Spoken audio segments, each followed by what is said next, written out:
Hey there, this is Wild Thing laughing in your face, and I want to come on here and talk about a video that you know who made, and we don't mention his name because it's not right to mention people's names. But I wanted to talk about this video because he did bring up some interesting points that I think need to be addressed. He was talking about the greatest era of bass fishing was being in the 70s and 80s. He was talking about the greatest era of golf and all this. Notice they were all typically in the 70s to 80s when he would remember them the most. And we all do this, right? We all look at our era as the greatest era of that sport, right? When I was a kid, watching KVD in the 90s was awesome as a teenager, but I remember the old stuff from the 80s. I don't look at the early 2000s any differently than I look at the 80s. They're all different. They all have their good and bad parts to, enjoying the sport. The problem is when people attack people nowadays, the problem that I have is you're blaming people for making money. Like, I don't know a business or sport alive that is not about making money. I don't know a social media creator that is not about having good content but still making money, right?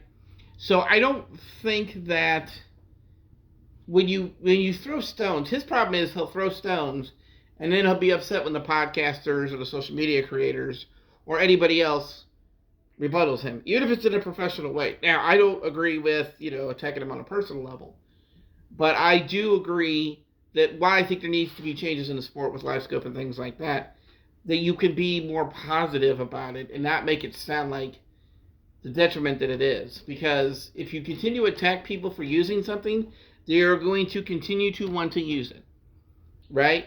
Like, do you remember raising your kids and your kids told you not to, you tell your kids not to do something, what'd they do? What'd they do? Right? It's the same reason that when first social media first came out, parents were like, oh, don't put your stuff on social media, you're a kid. And what do kids do? Right? And I think what's happened with the younger generation is they don't want to listen to it because he talks about it every day. I think he has just worn it out to the point that, and again, I totally get his frustrations with it, the live scope situation.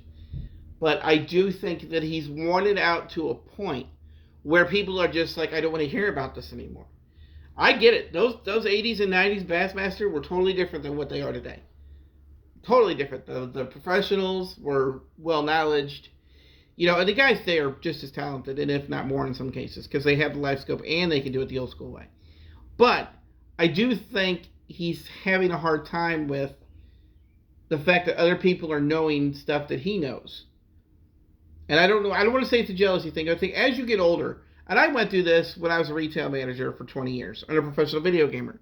When I was one of the first people to do something in a professional video game tournament, then somebody else copied it. That's how he feels. I think he feels like, well, I knew this knowledge, and now everybody is just taking it to the extreme, or they're modifying, or they're teaching people wrong. I get that.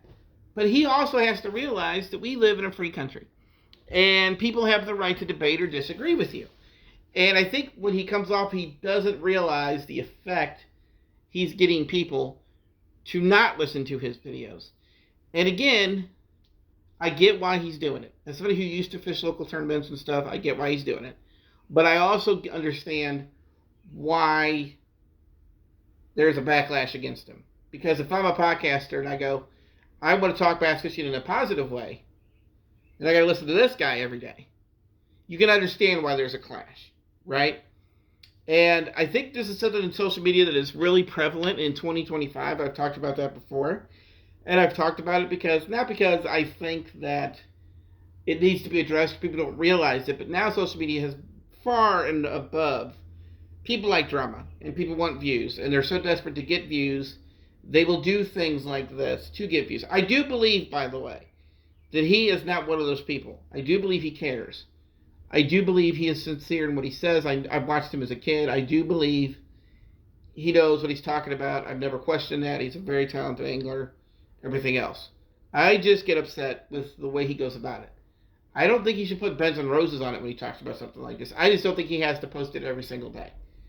He's got the NPFL now. That's a step in the right direction. Talk about the steps in the right direction, right? I feel like he's too worried about getting views and being the negative Nelly that he is causing himself stress that he doesn't need.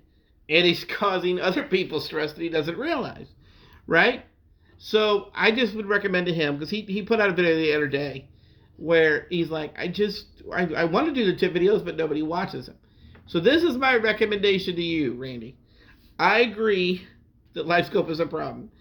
I agree that it's an issue. But I also agree that at some point, we have got to move on and talk about the positive steps we've made in getting rid of LifeScope. And I don't think that any generation is going to say their sport is not the greatest generation that they grew up with.